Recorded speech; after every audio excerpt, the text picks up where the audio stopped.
Am I wrong for believing that the word divorce should never be mentioned in any wedding speech? No, I agree. I agree. Yeah. Right? No, you All on can't. the same page, yeah. You can't mention it. Come on, Tembegile. So here's my thing. Also, please don't ever ask me to speak at your wedding. Just FYI, people. I think it makes things awkward, right? So when people get married, we're all adults. We know there's the possibility of this not working out.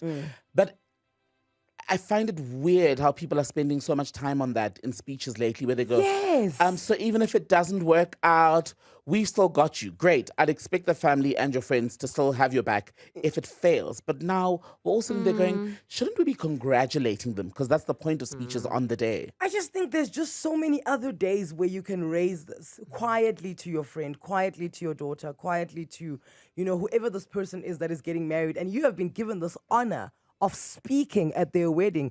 And I just think on a day of love, we just pretty much only expecting you to inject love. So now if you come and you just like, sometimes wedding speeches are threats. If you hurt him, this is my brother. You're like, see, this is not the time for it. You could have done this at the bachelorette, at the kitchen tea, at the bridal shower, at the engagement party.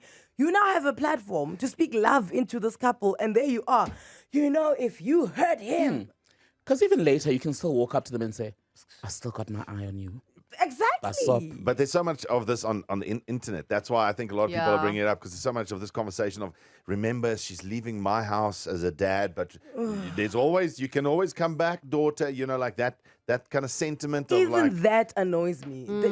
Fathers who say that, like, bring my daughter back if you don't want her. or you'll always be mine, she's your better half, but she's my everything. That kind of conversation. It is weird. It's very weird. Is there someone you wish did not do a speech at your wedding? Sure. There's always one, guys. Look back. Be honest now. Be honest with yourself. You're allowed to now. And you still love them. You love them. They may be part of your family, but you still look at them. You go, You just like you.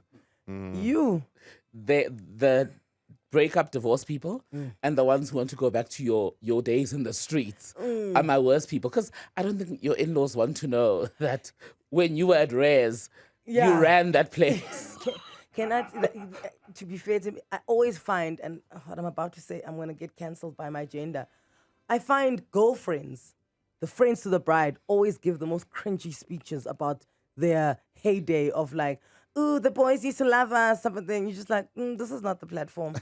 This is absolutely not the platform. Imagine how awkward it is to have your criminal record read out in front of your in-laws. That's it. And then there was a time we stole the cop car, remember, at Hatfield Square?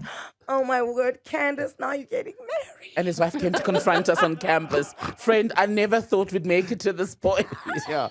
Remember, we were studying, but actually all we were doing, we were just trying to catch men there, but we were studying. It was vodka and bananas. Ah.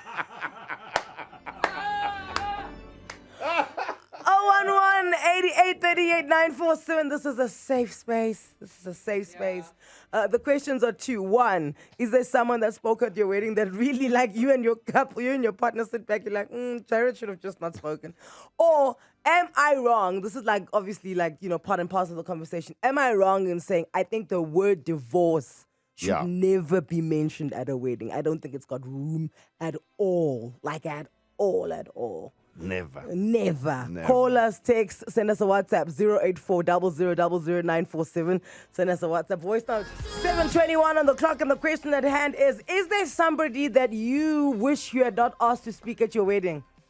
And it was halfway through the speech where you're like, hey, this is not going to make the wedding DVD. And it's so awkward because if you're getting married, you're sitting at that table and you can't do anything. You can't go, hey, Jared, let go of the mic. Yeah, I think this is the point of a wedding MC. Wedding MCs are not allowed to sit down. I know you people like to give them chairs at the main table. A wedding MC mustn't sit down. They must just stand right behind whoever's speaking, just within a breath. Like, just if I breathe, I want you to feel hot air on the back of your neck. So you can just go, wrap it up. You just, not wrap it, just go. And then the hot air, pressure. back of the neck, and then you know that, bring yourself towards yourself. This is a wedding. I just feel that there's certain words that should not be uttered in wedding speeches, and one of them is divorce. Am I right or am I wrong?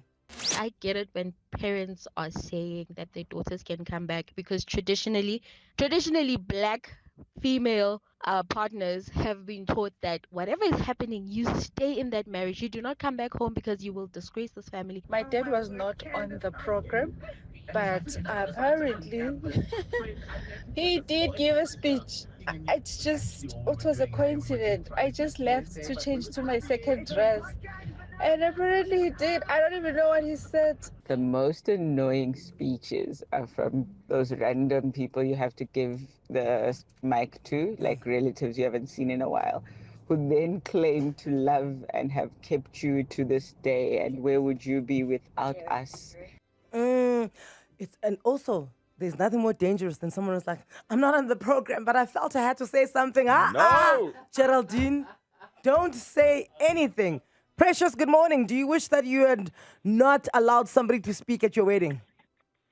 Yes, definitely. My matron of honor said some awful things too. Oh. Yes. She first said she didn't think I would get married before her. Okay. And then She, and I don't then want to we were lie. in university. I don't want to lie. She would have gotten my attention immediately. Tell us more. Okay, and then? And we were in university together. So she went on and said, we were just wild and carefree in university. My husband that afternoon asked, hey, what were you doing in Medunsa? You don't want to know, babes. Small town, lots of activity. I was like, I was a church girl. What does she mean? I mean, there's churches in Medunsa, aren't they? Aren't there any churches on that side? Yeah. Amen. Yeah. Okay, and are you still friends with her?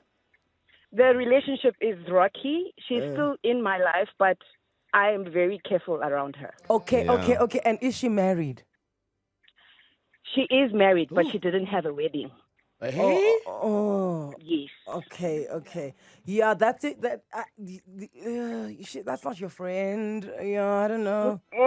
Yeah, there's a lot of things I'm questioning now. You Like, see. there's a Do you lot know- of actions around that. That, hey, are you really a friend? Sorry, I was going to say, I get people being nervous and excited and starting to rehash history because all of you think you can wing a speech. No, you can't. But going into the most witchcrafty comment is, I didn't think you'd get married before me. Those are the words of a witch. Ooh, that was. Listen, when Precious, you're not the only one. I was once at a wedding where the maid of honor said, I was the popular pretty one in varsity. See? No hikes. And then she said, I was the Beyonce of the group. I said, tell us, say my name, say my word. name. I wouldn't be able to stop myself. I'd be sitting with everyone going, and then what happened? So rude. I know. Because you're literally saying to the bride, you're not pretty. Yeah. Can't believe anybody married you. That's terrible. Looking the way you look. And then now the groom is like, I think she's pretty. Yeah. I love her. Hey, don't mock What my do you mean choice. she's not the Beyonce? Lerato, good morning. Good morning, Anele and The Club. How are you? Good, Lerato. How are you? I think you guys need to hold on to your feet. Hold on to us. Okay, here we go. I like this. Yeah. Okay, so it was not at my wedding, but it was at a friend's wedding where the maid of honor was given the platform to give a speech. And she went on about how she and the friend were so close. They grew up together, and they were so close that she even knows the bride's father's underwear size. Oh, Hey. okay. No. Okay. Because she saw it on the washing line. Yeah. No, Okay. because in this case, the bride's mom was late even at the time of the wedding, and so obviously the dad raised the bride to whatever age that she was, and so obviously the maid of honor had been that close that they'd even gone shopping together For her and dad's she was- underwear. What a relief. for her dad's underwear. Yeah, babe, I Yeah, was but I tensing don't it. think the bride had meant for it to get out. like that. Yeah. I mean, also, do you know what it is when Lerato? There's just so many things to speak Yes.